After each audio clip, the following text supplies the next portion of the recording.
This happened to me a few years ago when I was 16. I recently became a senior in high school. It took place around September time, so the year was just about starting. And with that, the teachers were kind of pushing us to do more exercise and more physical activities outside, like exercising. So I decided to volunteer for basketball. It was my favourite sport when I was a kid, and it was the only sport I can play without getting injured in some way. So I decided to sign up for it, and not long after, I got accepted into the team.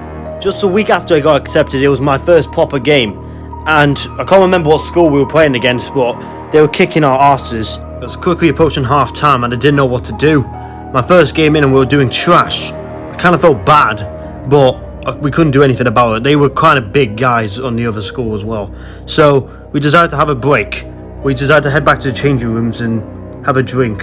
When I got into the changing rooms, I tried to open my locker to try and get a drink, but I noticed that the locker wouldn't open.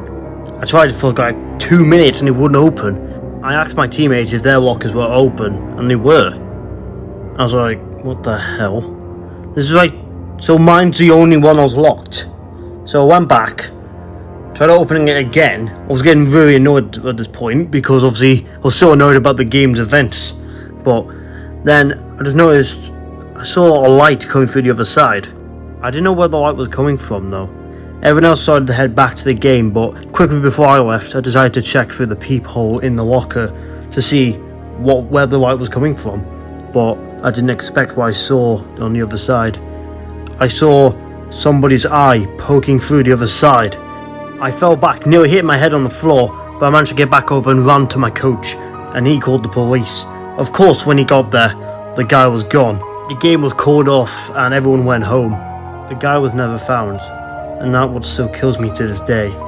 And the one thing I want to know is, where was he? What room was he in to peek into the guy's changing rooms? This story takes place when me and my brother were 10 years old. We used to play football in the local football pitch about 5 minutes away from our house. It was a lot of fun.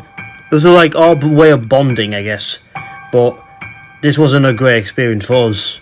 Well, it was the most terrifying experience we've ever been through. The story takes place on a Friday night. We didn't have anything planned, so we decided to head to the football pitch for a bit of a kickabout. We were playing like a mini tournament, aka 1v1, because there's just two of us, and I was winning. He started to lose his patience and get annoyed at me because I was winning. But he was a younger brother, so younger children are always the sore losers, I guess. So we decided to head back, because I was getting quite bored as well, so we started heading back, and just our luck, it started to rain, and we didn't even bring a coat with us or any sort of jacket, so yeah, we were pretty much soaked, but that wasn't our main concern.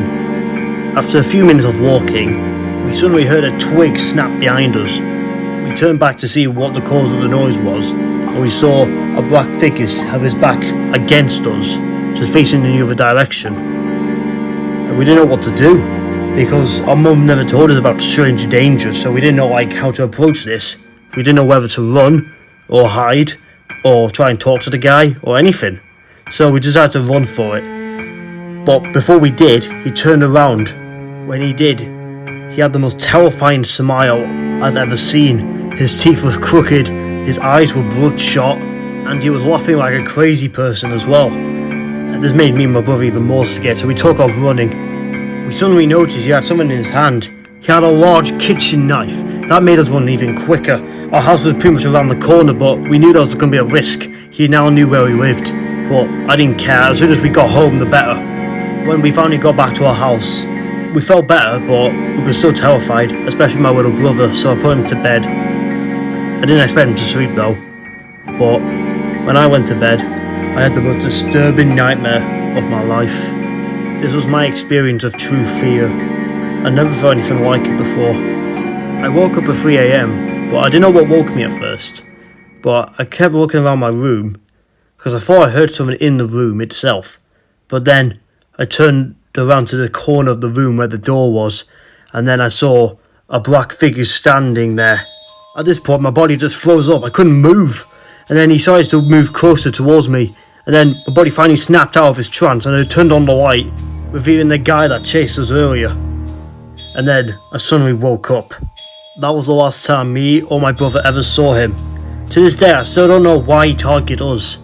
He probably suspected we were just some young kids and we're just easy pickings, I guess. But we've never been back to that football pitch again, and I'm hoping we never will.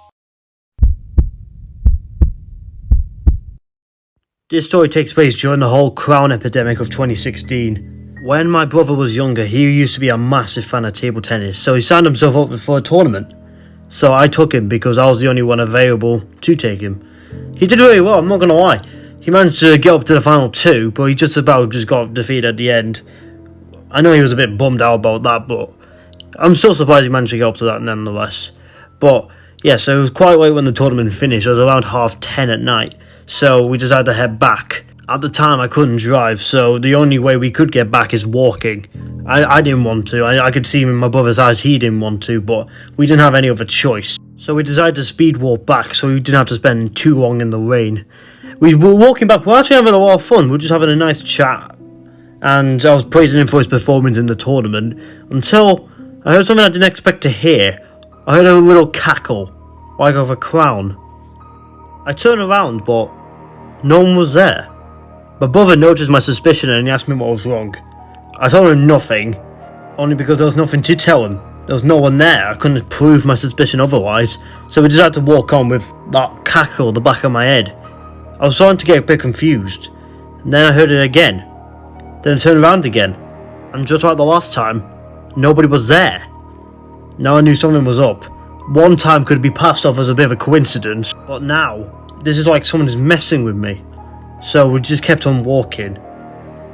We were a few minutes away from our house until I heard it again, but this time I turned around to see one of those clowns that I've been hearing everywhere on the news, standing at just a few feet away from me and my brother. His clothes were muddy and had blood on them, his eyes were black, and he had the most deranged looking grin on his face that I've ever seen in my life.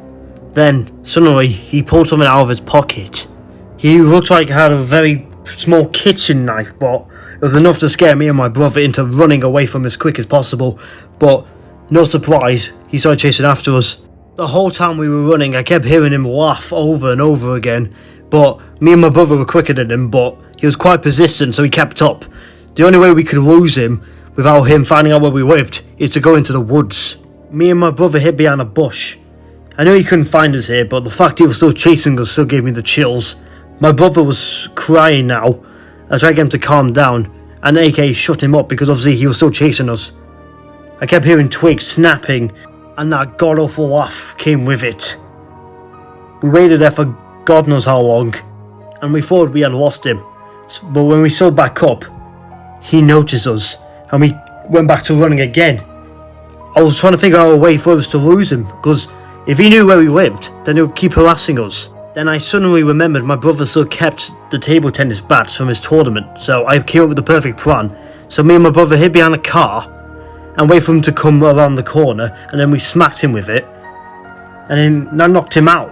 I'm surprised it worked, but I wasn't complaining. Me and my brother went in and told our mum to call the police. When she did, the clown woke up and started banging on our door. It took an eternity for the police to get here, but when they did, the clown was still banging on the door, so he was finally arrested. Then, a few days later, I suddenly realised that this was happening to more and more people. That clowns were coming out of the woods and scaring people. I was angry, but I felt happy that me and my brother managed to make it out of there alive. And who knew, a simple tennis racket would end up saving me and my family's lives.